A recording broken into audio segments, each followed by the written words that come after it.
Quadratic formula. I always do the quadratic formula in a two-phase process. The first phase is to do the discriminant.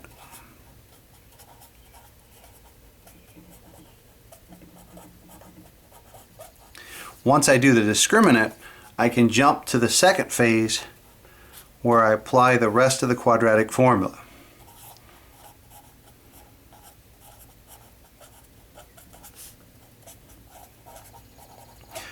Students often tell me that they don't like the quadratic formula, they can't remember it. Over time, you'll just get better at it. It's x is equal to negative b plus or minus the square root of b squared minus 4ac all over 2a, where the a, b, c is coming from your standard form of your quadratic equation. Now notice that b squared minus 4ac was really what we were focusing on yesterday. That was called the discriminant, and that's why I do this in two steps. If I can figure out what that discriminant is, I know whether I can even go to the quadratic formula. So I just want to do a couple examples here, get the ball rolling. We'll call it example 1. You're given this equation that says y equals 2x squared minus 3x plus 5. I'm just making numbers up, see what happens. My first step would be to do the discriminant. That's this part that's under the radical, the radicand. I'm going to take b squared minus 4ac, which means I've got negative 3 squared, which is 9, minus 4 times 2, 2 is your a value, c is your 5. When I look at this, I get 9, 4 times 2 is 8, 8 times 5 is 40. That already tells me I'm going to run into a little bit of an issue. I'm going to have a negative here. And hopefully this starts to make sense why we were saying some of the stuff we were saying yesterday in our homework. You're not allowed to have a negative under a radical. So if this value is what replaces all of this, it goes under there, I can't have a negative under there. That's why if you get a negative for your discriminant, you always report that you have two imaginary solutions. Two imaginary. You can also call those non-real. On your calculator, it'll say non-real. If you try to type in the square root of negative 31, it'll report an error. It'll say non-real error because you're not allowed to have a negative under a radical. So you got two imaginary roots and you're done. Because at this level, we don't ask you to find those. We just know that there's two imaginary roots. All right, so let's do another example. And really the concept here, if you recall, when we were factoring a ways back, you always had to have a nice answer. You'd come up with x equaling 2/3, x equals 5, x equals -1, x equals 2. You always had to have a nice answer. You really had your hands tied there. With the quadratic formula, it says, no, we can handle anything. We handle every situation. There is no such thing as prime. If you remember when we were going over that chapter, I kept telling you guys, there is no prime in the real world. There's always some kind of answer. In this case, it's two imaginary roots for the first example. For the second one, you should be able to always come up with an answer. So let's look at this one. And we'll say y equals x squared minus 5x. Let's say plus 6. Let's see what happens on that example. So first step, I want to do that b squared minus 4ac. That's my discriminant. Let's see where that takes me. Where does that lead me? So that's my first step. So b squared was 25. Negative 5 squared is 25. Minus 4 times a, which is 1, times c, which is 6. So when I look at this, I have 25, well 4 times 6 is 24, so that's minus 24. 25 minus 24 is 1. 1 is a square value. Since 1 is a square value, I know I get 2 rational roots. Today, we now go to the next phase. Phase 2, I want you to tell me what those 2 rational roots are. And those 2 rational roots, I'm just going to apply this formula right here. The x's will equal. Now, it says the opposite of b, I'm just going to rewrite it down here. The opposite of b plus or minus the square root of the discriminant all over 2a. So when I want to figure this out, opposite of b, opposite of the middle term, is positive 5. So this would imply that I have a 5 plus or minus the square root. You just figured out that the discriminant was 1. So it's the square root of 1 all over 2 times 1, because a is 1 there. 2 times 1, which is 2. So this becomes 5. Now I always do this with my subtraction first. So I'm running out of a little bit of space on my paper, but I can write this as x equals the set. The square root of 1 is just 1. 5 minus 1 is 4. 5 minus 1 is 4. 4 over 2 is 2. And then I do my addition as a second part. 5 plus 1 is 6, and 6 divided by 2 is 3. So my 2 rational roots are 2 and 3. 2 and 3. And we can do a couple more examples. We might as well just keep rolling with it and see some of the results that happen. So I have example 3 here. Let's say we have y equals 3x squared minus 2x minus 7. Let's see what kind of weird result we get for this. So,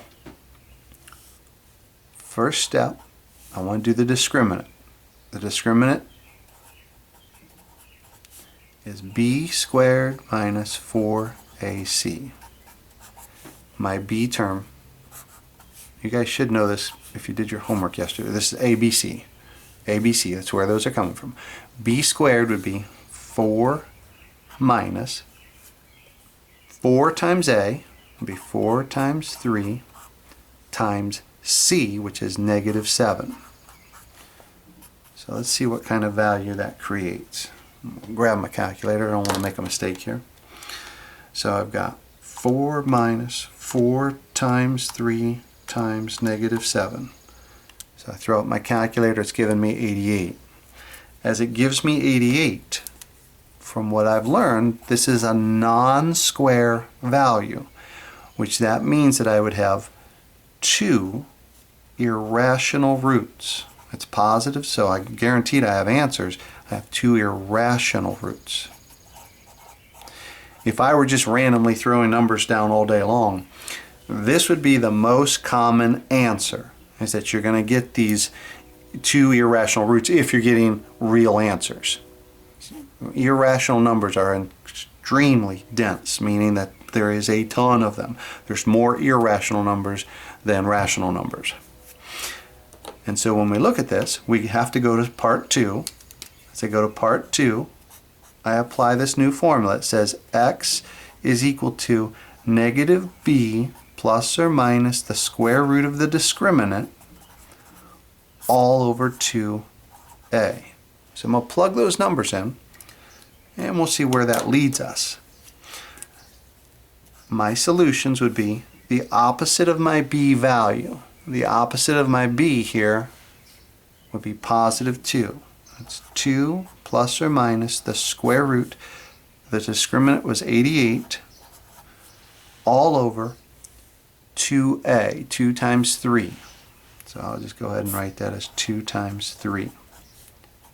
And so this becomes 2 plus or minus. Now that 88 can be broken down. If you're looking at 88, I recognize 88 as 4 times 22, where 22 is the 2 and the 11.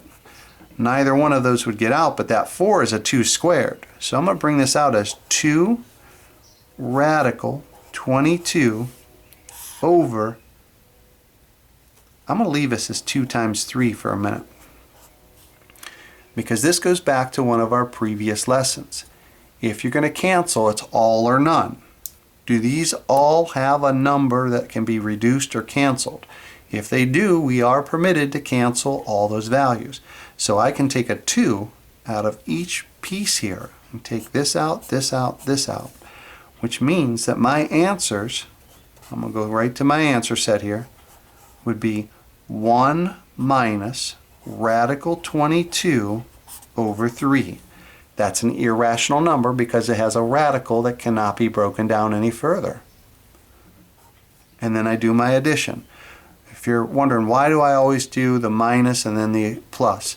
You do the minus because these are supposed to be listed from least to greatest. If I start with the minus, the negative there, I'm sure that this is the smaller of the two values. So then for the second, I say 1 plus rad 22 over 3. And we're going to do another example of this. I'll get 4 examples in this video. So example 4, quadratic formula, y equals x squared plus 6x minus, let's go minus, I don't know, 4. Let's see what happens with that. So our first step, we want to do our discriminant. What is b squared minus 4ac? Just describes what kind of answer we have. We know where we're leading ourselves to if we know what kind of answers we have. So b squared was 36 minus 4 times a is 1, c is negative 4. So we've got 36, negative 4 times negative 4 is plus 16. Now, I keep going back to my calculator. I want you using your calculator. Don't make any sign mistakes on those. You could actually type all that in there. 4 times 1 times negative 4. So I'm typing this line right here in my calculator. And it's giving me 52. With 52, that's a non-square value. And since it's non-square, that tells me I've got 2 irrational roots, which I told you that's probably going to be your prevailing solution, is that you know you're going to get these irrationals. Why? Because if I had a bunch of rationals, it's easier just to factor. That's why we learn how to factor. You remember the AC method, difference of squares, perfect squares, all that stuff. That's why you learn that, is because if you know that you're working with rational, it's a lot quicker to do that than this. And part 2. We're going to apply that quadratic formula, which says x is equal to negative b plus or minus the square root of the discriminant. I would highly, highly recommend that you just keep writing these formulas out until you have them committed to memory. As I said earlier in the video, this is where kids usually struggle because they don't spend enough time with the formulas. And so we want to go ahead and plug this into the formula, get used to how that works. Negative b means the opposite of b. The opposite of this value is negative 6 plus or minus the square root of our discriminant, which is 52, all over 2 times a. In this case, a was 1. So it's all numeric. You don't have any variables here. So 2 times 1. At 52, I have to consider how that breaks down. So I divide it by 2, takes me to 26. Divide it by 2, takes me to 13, which means I could bring a 2 out of this. I have x equaling negative 6 plus or minus 2 rad 13 all over 2. And like our last example, you're looking for that opportunity to cancel all or none. You look at all the rational parts, all the free parts, the ones that are not under the radical. I do have that opportunity to cancel. You don't always end up with that opportunity, but when you do, you are expected and you have to cancel and reduce. So if I divide each of these by 2, this could go to -3, this goes to 1, and this goes to 1. Since it's all going to be over 1, I don't really have to turn it into a fraction. I can say x equals the set -3 minus 1 rad 13. I'm just going to call it minus rad 13. And as I said a second ago, I don't have to say over 1. Any number over 1 is itself. So it's just that, comma, and then I do the addition part. That's what this plus or minus means. It says you're getting 2 answers there. So I'll do -3 plus rad 13. And that jives with what you're doing here. You're telling me that I needed to have 2 irrational roots. Boom, there's 2 irrational roots. What makes these irrational? They have that radical that cannot be broken down, that forces the number in its totality to be irrational. So we've got 4 examples now. We're looking at how to use the quadratic formula. And I want this done in 2 phases. Always do your discriminant, so it's just a redo of last night's homework. And then we got this new idea here, which is called the quadratic formula. Once you apply the quadratic formula, your answers should jive. They have to match with what you're predicting, and that's what I see right here. So there's 4 examples of the quadratic formula.